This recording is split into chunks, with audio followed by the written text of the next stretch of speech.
Hey everybody, Roll the Lines UK, just getting set up here. This is going to be a short one.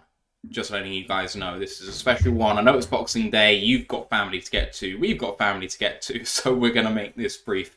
Ryan is coming on in just a sec. Tom, how you doing, mate? Can you hear me? All good? Amazing. I'm doing great. How are you? Good. Couldn't be better. Christmas wasn't ruined. It wasn't. It looked like it might be for a minute, but Yeah, no, we've survived. we have. There were some moments. There were definitely some moments. How you doing, Steve? Yeah, I'm all good. I think there was one point I can't remember. It was like end of the third quarter, and I just put in the chat, "What is happening here? What is happening here?" Because it just looked like it was about to go off the rails. It was going off the rails. I don't know, the play calling went weird, didn't it? And yet, for the third quarter, we went, or third and fourth quarter start and finish, we went touchdown, touchdown to start. So it's not like it went really badly. Yeah, probably some additional tension from the stakes, what we've seen at times over the past 4 to 6 weeks. But yeah. Just waiting for Ryan to turn his video on and we'll get this show on the road. Hello to everyone in the chat. Mike Marine on Twitch saying hello, saying he's part of the skeleton crew at work. That sucks, mate, but getting through it. And then Ashley Bellinger is in there saying, how are we doing, chaps? Kings of the North, let's fucking go. Marmuk says, I must start work at 8:30, which is... I don't know. Now? Yes. I mean, if it's Eastern time, yeah. But listening as I can, so happy. Division Champs go prize. And Jeff Hurley with the $10 super sticker. Thank you, Jeff. You're the absolute best. Thank you for that. Come on, Ryan. He's probably trying to force Hank into a Santa costume. Into a Kings of the North Lions costume, perhaps. Exactly. And while I laugh at that, realistically, that's the real reason people are going to be tuning in. So yeah, it's for novelty dog wear. How was your Christmas? It was great. Good. It was quite busy. I have in the house right now, I have my 3-year-old niece and 6-month-old nephew. And Christmases are a lot busier when you're not the kid making noise, when it's just other kids making noise. So yeah, but it was great. My advice is to never stop being the kid. I'm on board. What about you, Steve? Does that mean you've been throwing tantrums all Christmas, Matt? Something like that. Yeah. It would have been tantrums on Christmas Eve if not for that final pick. How you doing, Ryan? Yeah, I'm good, guys. How are you? Not too bad. How's your Christmas? We're good. Yeah, good. Yeah, nice and cozy. Is that a new jacket? No, it's Lorraine's. Is it? That's cool. Yeah, Are it's we a bit gonna chilly have? here. Are we gonna I got have this. a mini segment for any Lions or Detroit related Christmas presents people got when we're actually on the pod? I mean, we can do it now if you want. I mean, it's an open question. Did anyone get anything? The only thing I got was the thing I put in the chat that in Discord that was made for me by my girlfriend's sister, which is Nice. That is Very good. amazing. yeah. I thought that was really cool. What about you guys? I think I got everything Lions related last Christmas, so I've pretty much got everything. We've got a Lions Christmas tree ornament that arrived last year, so that was a highlight. Awesome. Love that. I got this is actually a Pistons hoodie, but nothing Lions related, sadly. Have the Pistons broken the record yet? Or, I know they've tied They've it. matched it. We're always creating history in Detroit. And it just happens this history is not for the better. But yeah, we've matched the longest in-season NBA record for losing. We need 2 more to match the longest ever because it crossed 2 seasons. Realistically, with the games coming up, unless we win tonight, we could be deep into the 30s by the time we're done with this. Oh God. Poor Cade Cunningham. Who's going to save him? Well, I mean, he's going to be saved by probably leaving eventually, which He's is going not... to get traded. Yeah, Yeah, it's going would to be suck. absolute disaster. Anyway, sorry, slight Pistons digression.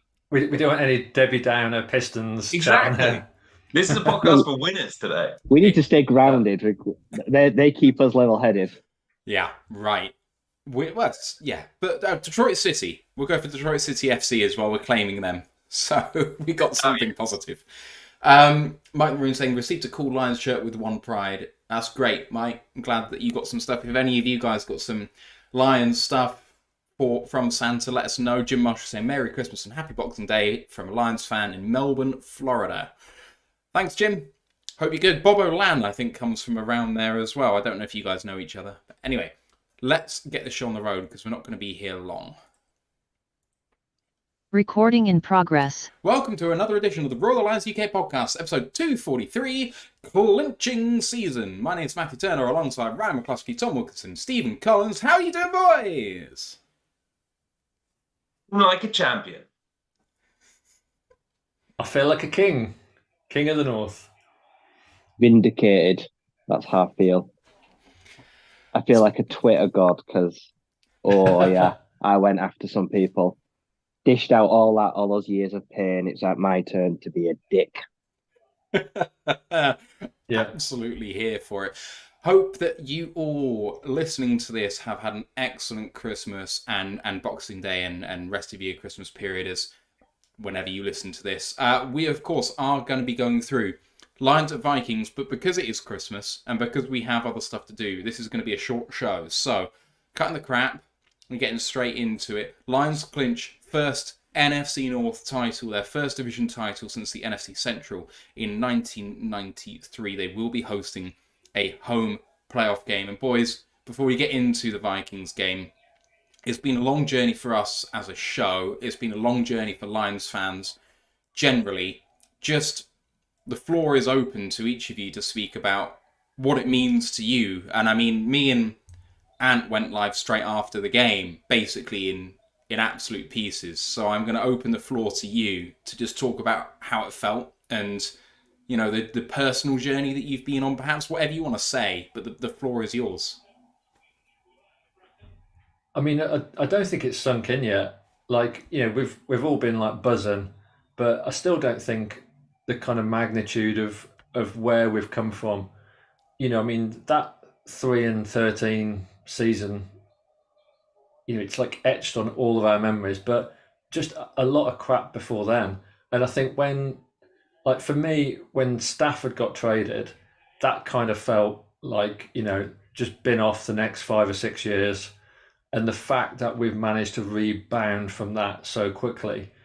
Because, you know, obviously when Brad Holmes and Dan Campbell arrived, there was a talk of the rebuild and, you know, it sounds great, but you kind of are thinking to yourself, well, I need to keep my expectations in check. But to do it like relatively so quickly, and then, I mean, you know, I've known Detroit going back to the Barry Sanders years, and there was just like a decade of like bleakness. So it just kind of feels unreal now. And I think it won't be until when we step on the field at Ford Field and, you know, the crowd are going absolutely ballistic in that first playoff game. Like, that's going to be the moment, I think, that it sinks in. Because, you know, we went into Minnesota and effectively it didn't feel like we were going into the Lions' den. It didn't feel like the team were like under siege from the crowd. They dealt with it really well. And I think Ford Field, the roof's just going to come off, and then I think we'll all be like, okay, we've arrived. I think we talked about it a little bit over the last couple of weeks about kind of our frustrations as fans during various times over the last 6 to 8 weeks, but everything's been quite micro. It's been something that's happened in a particular game, and it felt like the world is ending, all those kind of things. And it was almost, I wasn't a fan during, say, the Millen years, for example. So my fandom is still newer than a lot of people. And when we finally won that game, got that pick, and then you start seeing all the messages, the videos, everything flood social media of people's individual journeys through the last 30 years, basically. It was just a wonderful kind of chance to go completely macro. So rather than thinking about the small little moments in games or whatever this season, which we've all been very focused on, and ultimately it's our job as part of this podcast to talk about, to just like take a step back and think this is 30 years in the making, and what this means to so many people was, I think, pretty cool. Whether it was Christmas Eve or not Christmas Eve, just to have that moment and see the joy across so many different Lions fans who, let's be honest, have been through quite a lot over the past 30 years. It was just awesome. And I think it's less even about my reaction. It was just amazing to see everyone's messages, whether it was in our Discord community or Twitter or Instagram and places which can quite often be negative, just to see that kind of overwhelming positivity, excitement, emotion in one place was pretty damn special, to be honest. So yeah, I think that was my biggest takeaway, is just how much it meant to so many people across the community. Yeah, I echo that. Like, you see the reactions of the players, that the so-called elder statesmen that have been on the roster, that have been through the ups, the downs, the lows. It's been a long journey for them. The fans, like I say, that are in their 50s and 60s, and they've longed for moments like this. For them, that it really felt like it was finally their time, like in the sun. And like, so the last few years, not been all the kind, not on the field, but off it. Like, say, in fact, we lost guys, like we saw Diggs taken away from us, we saw Slay, we saw Stafford go, and then you feel like you see Stafford succeed instantly and just feel like that was just, it stung a little, even though you're happy for him. And yeah, personally for me as well, last 13 years, like Bradford, they've hurt me a lot. Sport has hurt me a lot. With the 0-16, we've seen guys, like say, come into the organisation and they've left it worse than they found it. So it's been quite a long journey at this point. But yeah, but we did it in Lions fashion as well. We made incredibly hard work of it, and I honestly, I don't think I'd have had it any other way. If I'd have gone in there and kicked their ass, it just wouldn't have been right. It had to be a nail biter. But yeah, now the pressure, as well as in one way, is like some pressure's lifted, others intensified now because you're looking towards further on in the season. But I feel like we'll see them now play their best football, because they've kind of ticked the box that they wanted to tick. And now everything else, like, is just, like I said, potential. What can happen? Like I say, we've got it off the back. So it feels like now that a sense will have lifted off them a weight, that they've got it done. There's no more, like, they've broken that old unwanted thing. And now, yeah, look forward to the postseason now. So yeah, it was fantastic. Yeah, when they get back to Ford Field, I think it will really hit them. Like I say, the banner should be there, or they'll be putting a banner up and they'll look up and they'll remember that. I think what's so enfranchising about everything that's happened, no matter how long you've been a fan, is that we've been down to the very depths of where a team can possibly go very recently. You know, it wasn't 0-16, which actually wasn't that long ago, but during the previous regime and feeling like you're going backwards, and then hitting rock bottom after that when they get fired because you have to tear the team down and you actually end up getting worse before you get better. Like, all of us have experienced that, and we're still here. And then most rebuilding teams, we know the formula. You bring in a new team, a new staff, they have their vision. It's going to take us 3 to 5 years to become competitive. And, you know, and then we're really going to do this thing because we're going to have a great set of draft picks because we're so bad. And then we're going to turn those into some great players. Some free agents will then want to come and join us. And then we're going to do this thing.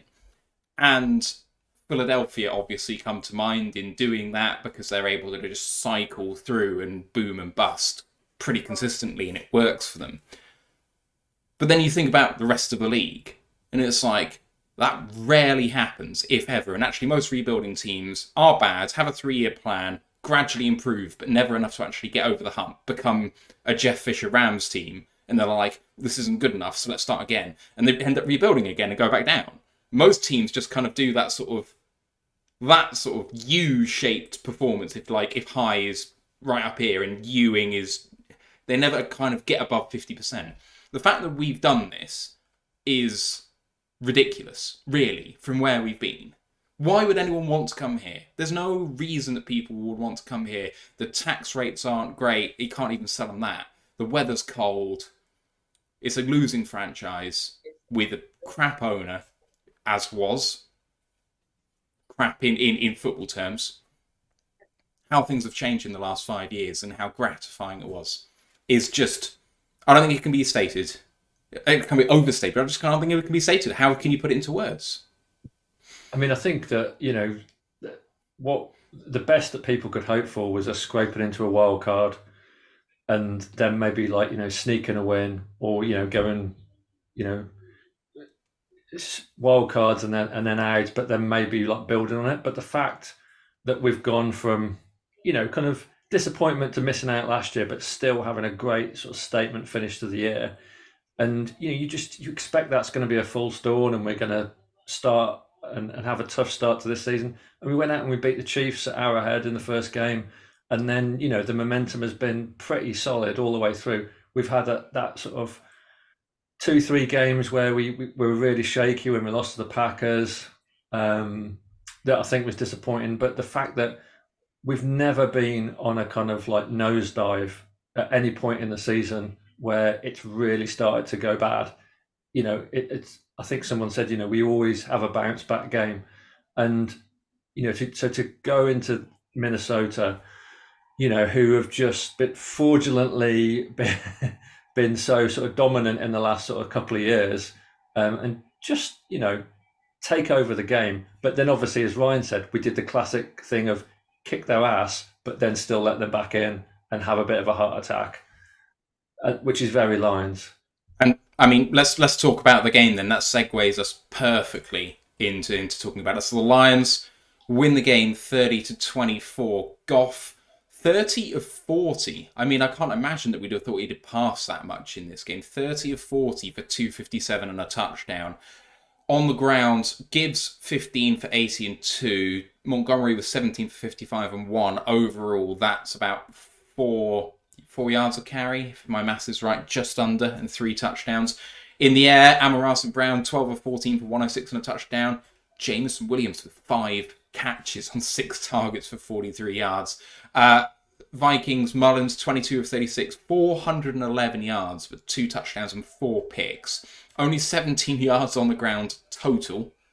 And then receiving-wise, Jefferson obviously had a magnificent day, 6 of 10 for 141 and a touchdown. KJ Osborne, 5 of 7 for 95 and a touchdown. We also had those picks, of course, 2 by Joseph, 1 by Melifonwu, 1 by Branch. I'll stop there with the stats because it's boring otherwise. But, boys, high-level takes before we go into offense and defense. But it felt like if we were going to lose, it was beating ourselves because, as Steve said, we kind of did take control of the game. And there was a few moments where it felt like we maybe were beating ourselves, right? But at the same time, I think there was enough positive throughout to know that we were in good shape, I would say. Now, yes, there were definitely things we did to make it more Lionsy, let's say. Whether it's extra points that don't go over, whether it's drop picks on the goal line, there were definitely a few moments. But ultimately, it's almost... going back to our previous point, it's roster construction. We were better almost across the board. I mean, Justin Jefferson's a freak. Some of the things he did were just out of this world, just in that single game. It's almost, you obviously don't want him to do those things, but sometimes you feel quite privileged to watch guys do the kind of stuff he was doing. But otherwise, we're just a better team than them. And even, I know they've had a few injury issues. Obviously, Kirk is one, but you can't look across their roster and tell me that they have a stronger roster than us. And again, where we were 2 years ago, I mean, that's just insane. So, yeah, I mean, it was nerve-wracking, but I think it was always going to be nerve-wracking for us, to be perfectly honest, given the last, 30 years. Yeah. It was one of those games as well where for everything we did that felt self-detrimental, they did 2 things. We got heavily penalised, but some of their penalties were even more boneheaded.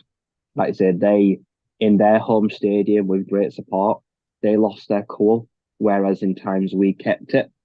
And like I say, we managed, they were struggling to snap their own ball. I said they had multiple false starts themselves. So they struggled with the pressure knowing that they were in a one and done situation.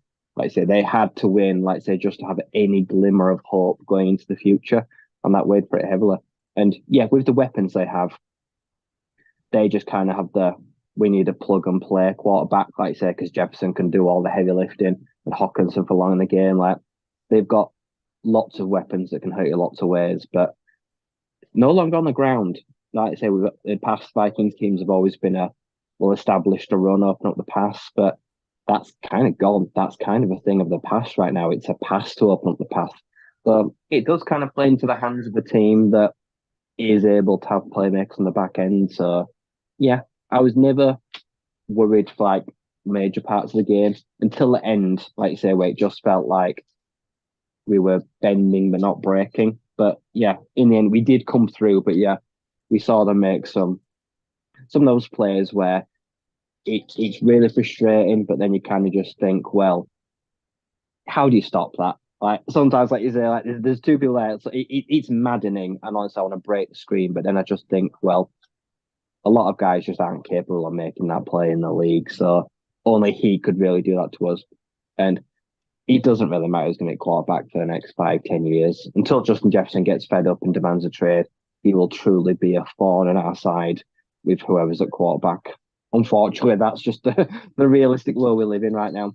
And guys like KJ Osborne, he always plays really well against us as well. He's become quite a dependable 2-3 guy. So they're quite frustrating across the board. They do have quite a large, varied weapon of skill sets that I think I'd be very happy to call our own. So yeah, they did what they could, but nullified the ground game. We took everything away from them completely. I was wrong when I said Alexander Mattison would be plug and play. Dalvin Cook has gone. It's just not panned out at all. Like I say, their run game has just been anemic. So that was something. They've become so one-dimensional that it just hurts them as well as it helps them. Yeah, I think when Matt was reading out the stats, when you said about how many times Goff threw the ball, was it 30 out of 40? Yeah. You immediately think, oh my God, our run game must have been terrible for him to throw that much. But it wasn't. Our run game was really good. We always looked like we could move the ball on the ground. Gibbs was really good. Gibbs, again, just like made a couple of runs where, say it very quietly, he looks very much like a Detroit Lions running back from a couple of decades ago at times, because he was just making people miss like badly, embarrassingly. And Montgomery was great as well. So I think, the offense is ticking and the defense did the thing it does where it's not great, but it makes the big plays. And I think probably, if we're talking like a bit long term here, the biggest advantage for us on defense today was Nick Mullins, because Nick Mullins is like one of those quarterbacks, like probably 50% of the league's quarterbacks are, that when they're under pressure, and my God, we put them under pressure, they go to pieces. And we've seen Goff do it at his worst, but what we saw yesterday was good Goff, where he just soaks up the pressure and he's still really accurate and really calm. And other than kind of like rolling into a sack at one point, he didn't really make many mistakes. Whereas Mullins made, 4 critical mistakes, actually 5 or 6 critical mistakes, a couple that we missed. But the good thing was our defense have got the players now, Branch, Joseph, that are going to make teams pay. And they did. And big credit to the defense.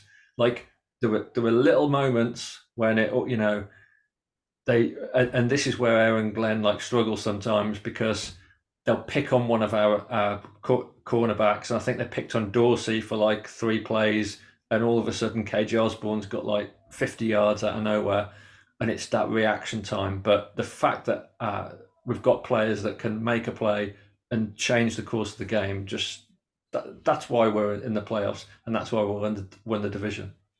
So brief offensive thoughts. Performance for kind of 3.5 quarters just seemed to be fairly good. Offensive line were fantastic all the way through, pretty much.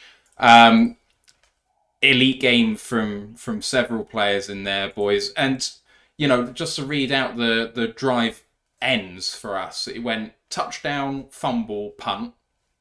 But then it went field goal, touchdown, half, touchdown, punt, end of game. So what did you think of the overall game for the offense? I mean, peripheral players kind of came to play. Donovan Peoples-Jones had a big third down catch to convert when the game was in the balance.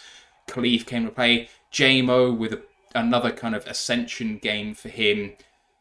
Ben Johnson had a fairly good game calling it until maybe the game was on the line. I don't know. I mean, some people saying he went into a shell, but it just seemed like the execution also went when the end of the game came around. What did he make of the offense? I think you mentioned the offensive line. They just completely controlled the game. And I think maybe we underestimated how important it is to have those starting five, because for so much of the last 3 years, we haven't had our starting five of that time. And they just look so comfortable together. And ultimately, in complete control of that line of scrimmage. So, like you say, when you go through those drives, actually, there's a fumble in there, which you can't control, as in obviously the individual can control, but these things happen.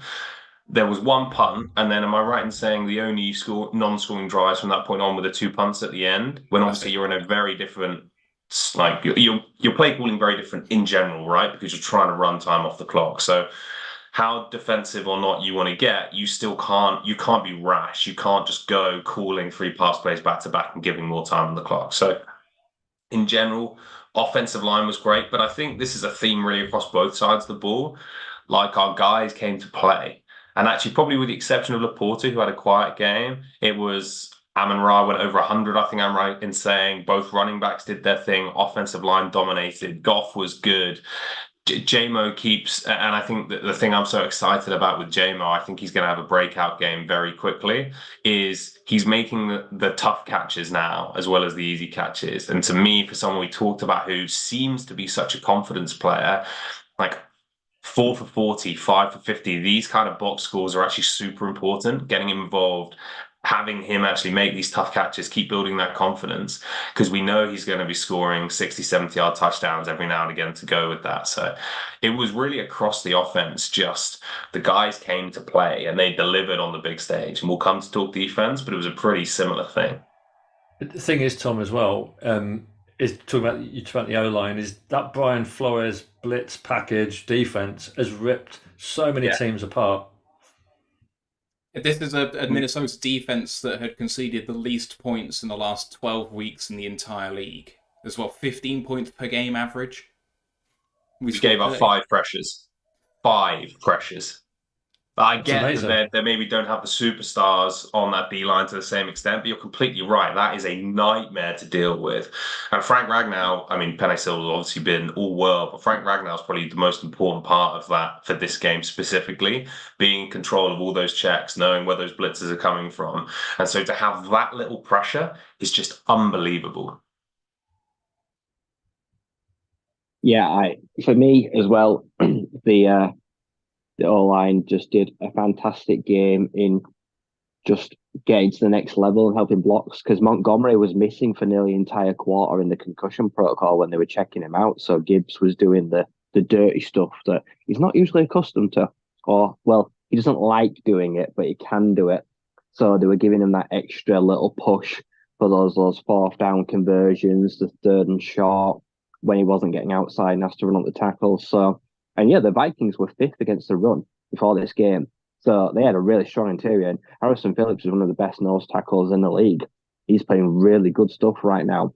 And we nullified them. Yeah, we created big holes, got to next level, and we worked against some of that. We exploited the middle of the field because we know that in Bynum and Metellus, 2 of the better safety pairs for me in the league. I'm actually a huge fan of Josh Metellus. He just got that big extension. I was hoping he was going to hit free agency for Michigan, but he was brilliant. But yeah, like, we really went after the linebackers, like say, finding those like guys like Wareham and Reynolds just sitting in them holes in between the backer and safety. Just find it, sit down, and just make yourself available. And credit to Goff. He was getting the ball out, probably some of the quickest I've seen all season. If it wasn't there, it was gone, or just got rid of it, I'll check it down. Like I said, there was no extra 1, 2, 3 seconds to just. It was either there, it was had it, or he got rid of it. So the strikes were very quick. I think the other aspect of that was when they were rushing 4, he was getting the ball out quickly. When they were blitzing, he was getting the ball out quickly. But apart from one instance, when they were rushing 3, dropping 8, he actually had the witherall to take his time when they were well protected. The one sack came from him trying to escape when he felt pressure and went the wrong way. But the turnovers come in drop 8, where you make a snap decision where the defense is showing something and they're disguising it and you actually misread what's going on. And he gave himself time to make the correct decision on drop 8s, which is what Minnesota has been so good at this year on defense. So, yes, getting the ball out quickly when appropriate, but recognizing when he had time as well was a big factor in this game. And I mean, it's way too early to talk about the draft. But when you look at our offense now, the only piece we're missing is that big contested catch guy. The thing that, Golladay did it so well when he was at his kind of peak. And if we can find in free agency or the draft that piece, the offense is kind of complete and is going to rival anyone. Because, like I said, the O-line's there, Goff was good, and, Amon-Ra. Amon-Ra is kind of it isn't. I don't think Amon-Ra is ever a wide receiver 1, but he's stepped up to be one of the best wide receivers in the league because he's a slot guy, really. But he can do anything, and he did do everything. He caught so many balls in tight windows. He, after having those couple of drops, which is so unlike him, his hands were so safe all the way through the game, and he just stepped up and looked absolutely awesome and set the example. So, as Tom said, Laporte had a quiet game, but here's Amon-Ra back with 100 yards plus, and Jamo just looks like his confidence is growing every game, and I think next season is just going to be lethal. Turning our attention to the defense before we talk cigars. Defense, stout versus the run, but they didn't really try too much, and I don't know what was in their game plan, but Ty Chandler came off a 100-yard game the game before, so it wasn't like they lacked confidence on that side, but maybe our reputation against run defenders just kind of preceded us, and maybe they thought our weakness was secondary. And they went after it, and sometimes it worked, but a lot of times it didn't. We gave up big plays, but we got some great interceptions. Boys, defense overall, I mean, giving up, 3rd and forever is frustrating, and it's been a feature of the Lions since I can remember that 3rd and long feels like you can give that up. But the turnovers came today, and actually we missed some as well. Kaminsky couldn't land on a fumble to ice the game. There are other instances where actually we didn't take every opportunity. Branch had the missed interception very early on, and yet we kept continuing to create these opportunities. And as Steve said, we continue to put pressure on them. Our defensive line has been an issue, apart from Hutchinson, pretty much all season, and McNeil, who obviously isn't active at the moment. And we got lots of pressure. And it feels like there's been a subtle shift in scheme from Glenn, and he's actually found a little bit of something from somewhere else. I think you've got to, what we need to see from AG is his ability to adjust to different teams, because, we were talking a little bit about it live, but Nick Mullins looked like he couldn't handle pressure. So let's keep sending it, and we know that we're going to get burnt a couple of times on the back end, but he's going to make mistakes, and he did. There's going to be other quarterbacks we play where that's not the case. And then what are we going to do? How are we going to adjust to that? And that's where, again, we're not going to have any negativity on this pod today, but that's where we've seen kind of failings previously. So I want to see him to be able to do that against other people as well. But in terms of, in general, what I was most depressed about was really that second level. And when we talk about the run defense, obviously the guys up front did a good job. But actually it was when our safeties came down to the box, whether it was Iffy playing down low, whether it's obviously Brian Branch who's playing around the line of scrimmage. Jack Campbell had a good game. Anzalone had a good game after a rough few weeks. So it was those guys that I think really stepped up and just swarmed to the ball. And that's what you want to see with your defense is, yes, you want the guys up front to control the line of scrimmage, but you want everyone else to be around that ball when that tackle's made. And we saw that pretty consistently across. We still had some issues on the back end. I don't think that's going to go away. I think we're going to have to learn to live with that, to be perfectly honest, with this roster we've got. But yeah, I mean, Matt, I know you've been all aboard the iffy train, especially the last few weeks. So it must feel vindicating for you to see that kind of performance. Yeah. Oh, being aboard the iffy train is pretty cool. Sorry, Ryan, you go ahead. Yeah. See, I've accepted that for me, cornerback play on the outside coverage, it's going to be an issue for the rest of the season. The safeties for me this week, they bailed them out with the turnovers because, yeah, they really struggled. But I never had that much faith in the position group, if I'm honest. So that's not new. That's not a slight on them. That's just we're trying to work with group of what we've got.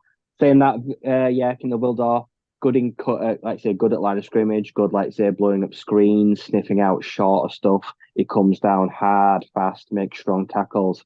So he's impressed me in the tackling side of the game. He's got a good nose for the ball, made some good plays. But yeah, Kirk Joseph has been, I'd say this very inconsistent this season. I say some of his tackling has been a bit off, but him, Iffy, Branch, they really did do well in recognizing how long players were taking to develop. The Vikings, they have that thing where a lot of the guys, they're happy to wait for the ball, and we've got guys that are happy to go and get it. And you see that with the game-winning interception. Justin Jefferson knows it's coming, he just waits for it. And if he says, no, I'm going to sniff it out, I was pretty sure that was going to be a game-tying winning score. When it happened in real time, I thought it's over, but no, they broke on it. They show they're more reactive. When players come up, they break quickly on the ball, and that's something that I really like to see. But yeah, Campbell, Anzalone, they had a good guys buzzing around the middle of the field, making tackles, especially short of the sticks. A lot of players where it looked like they had space, we were swarming, and we made them have third downs and 1, 4th and 2. We kept them, and we made them make decisions are we going to go for it? Are we going to punt? So O'Connell did have a lot of things to think about in the game because we were doing really well in stopping them just short of the sticks. But yeah, I was happy, the D-line generating just consistent pressure, just ticking over, a lot of times Iffy, Anzalone, Hutch, not getting anywhere near it, but they do the next best thing. They put the hand up, you get it in the passing lane, you make him throw the ball around you. That's where Nick is not comfortable. If he's got to try and get it past 5 fingers and get it on target, then the throw is going to be slightly off. So it's a runner's up prize. You don't get the sack, you might not get the pressure, but if you can make him make a more dangerous throw, then that's better, and it buys a bit of time for us on the back end. So yeah, the D-line did a good way of just being a pain in the ass, being a nuisance, just getting in passing lanes, just making its presence known. And I liked that about some of them. Not supreme athletes. They know they're not going to get there, but when it goes, get both hands up, and you never know, like you said, there was a few batted balls. There could have been a few extra interceptions, some of those balls that didn't find the target. So, yeah, for everything they did that, gave a big explosive play that hurt us, we just doubled down on it and were consistent in just ticking over, managing the clock, keeping them in bounds when they were trying to get out because they were looking for the sideline often. We said, nope, you'll stay in. We'll force you to use the timeouts. They'd used all the timeouts in that second half really quickly. And that was from good tackling and not letting them escape. So, yeah, for the most part, I was very happy with the defensive side of the ball. And I think, going back to the secondary, Cam Sutton's shown this season, he's been quietly effective, but, he's a CB2. He's not a CB1. And we're up against Justin Jefferson. And, most teams CB1 aren't going to compete with Justin Jefferson. Jefferson is that elite guy, up there with Deebo Samuel and Tyreek Hill, that he's going to cause problems for probably everyone apart from 3 or 4 elite cornerbacks in the NFL. And, again, this is something that we've got to address next year. But if the safeties can do their job, which they absolutely did, and this is all down to Aaron Glenn. If he can make sure that those safeties are giving the cornerback support, we can deal with these things, or we can at least minimise the damage. Many thanks to Ken Stauder in the YouTube chat for the super sticker of $50. Thank you very much, Ken. You absolute legend. Appreciate you very much. He says, "We won the North. We won the North." Boys, how much are you going to give us when we win the Super Bowl, Ken? That's got to be worth 500, yeah? No, ignores much appreciated. Much appreciated. Time to hand out some cigars, people, and there's probably a few to go around. So pick a couple, why don't you? All right. We're talking both sides of the ball. Go for it. Whatever you want. Mentioned Frank Ragnow earlier, but both of mine I'm going to go for comeback guys. So Taylor Decker has definitely struggled the last few weeks. He was pretty much rock solid, really impressive comeback. And then on the defensive side, Alexander Zalone has had a rough previous 3 weeks, but again, didn't set the world on fire, but just good, solid above average play. And ultimately, that's what wins you games, is when you've got 11 guys doing that on one side of the ball. So really impressed with both of those guys. Jack Fox, like I said, he had a better week this week. Like I said, there was some shaky punts last few weeks, bad snaps with shaky punts, but this time, like I said, when he had to pin them deep and give a whole field to work with, he did. Like I said, they started at like the 12-yard line, didn't they, that last drive? So they had to go a long way to get the score. Could have done it, but like I say, he did what was asked of him in those high-pressure moments, and he is a guy for the high-pressure punt. So, yeah, like I said, there are some penalties on some of them, but like I say, he can only put the ball where it lands and just hope no one blocks in the back or anything like that. So, yeah, he had a very solid job, and he made life a lot harder for them. Yeah, Jared Goff. I mean, we've seen, just watching this week's NFL, we've seen how quarterbacks can just crumble under pressure. And we've seen quarterbacks this week just completely wreck their team's playoff chances by just throwing picks at the wrong time and just losing the plot. And, Goff's gone into a pretty tough situation, facing the Brian Flores blitzes away at the Vikings. The Vikings Stadium is meant to be one of the most intimidating places to play. And the guy had ice in his veins. The ball security was good. His throwing placement, he was throwing some really tight windows. You've got to give it to him, because if he had had a wobbly game, there's no way we'd have won that. All right, 2 for me, both going on defense. First one, I have to be on my guy's side. So Melifonwu, come and get it, because you absolute legend. And the thing is, it's not even the interceptions, which really haven't been a part of his game, where he's come to play and I'm like, this is what I want you to do. It's the safety blitzes. Like, he's just so good at them, and unlocking that, I think, has been part of the key to transforming this defense, because every time Glenn wants to disguise something and change a drive, it seems to be Melifonwu that's the guy that's trusted to do that, and it's working. And he's really, really good. And he's tackling so much better. Just his tackling. He's a completely different player, and I don't think you can drop him. If CJGJ comes back, I think it's Melifonwu and CJGJ. I think that Kirby's the one that needs to drop, not Melifonwu. And I could be... I'll probably end up being wrong, because Kirby's the guy who's been in there the longest now of that room. But I don't see how you can drop him to the bench. The second guy is the guy that I think should be taking the mantle at cornerback 1. That's Kindle Vildor. The guy has come in and he's just not looked at a place. He's sharp in run and pass. I just haven't seen anything wrong from him. And, Sutton sometimes just seems to be all at sea, getting beaten by players who are better than he is, because he's a cornerback too, as has been mentioned earlier. But he's certainly better than Dorsey. And I didn't really understand Dorsey getting the nod over Vildor last week. And then he got it again this week. And I don't really get it. Maybe it's acclimatization still for him. But I want to see Vildor start against the Cowboys. And, I mean, we're going up against CeeDee Lamb, so let's have our best cornerbacks on the field, please. But those are my two guys. Any honourable mentions from you guys before we sign off? I think Montgomery. Ragnar as well. You've got to go Ragnar because, as Tom said, just so efficient at making the right calls in terms of looking at the blitzes and making sure that O-line was kind of pointing in the right direction. Ragnar had a brilliant game. And so did all of the O-line, but Ragnar especially. I'd say Montgomery. He was average in the run game, but his run blocking was great. He picked up some key blitzes when guys were about to get in Goff's face. So yeah, some of them were really important, especially to prolonged drives.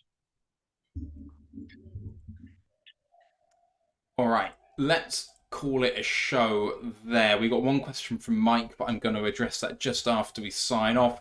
Cowboys game is on Saturday night in prime time, 1:15 a.m. UK time. Me and Ash, I think, are going to be on the call for that at 1 a.m. So come and join us for that. The preview show, because of family commitments, it will happen, but it's up in the air as to when. I think Thursday afternoon, evening time at some point, but maybe later than the normally advertised time. So keep your eyes peeled for that. College podcast, Ryan, I'm assuming it's still kind of bowl game stuff that you guys are talking and will be talking about in the next few episodes.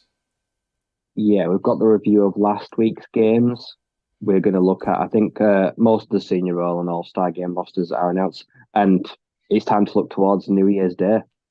Let's say college football playoffs on the corner, and yeah, you've got the big bowl games on New Year's Day, so there are the things there to look at. All right, that's our show. So I hope you've enjoyed it.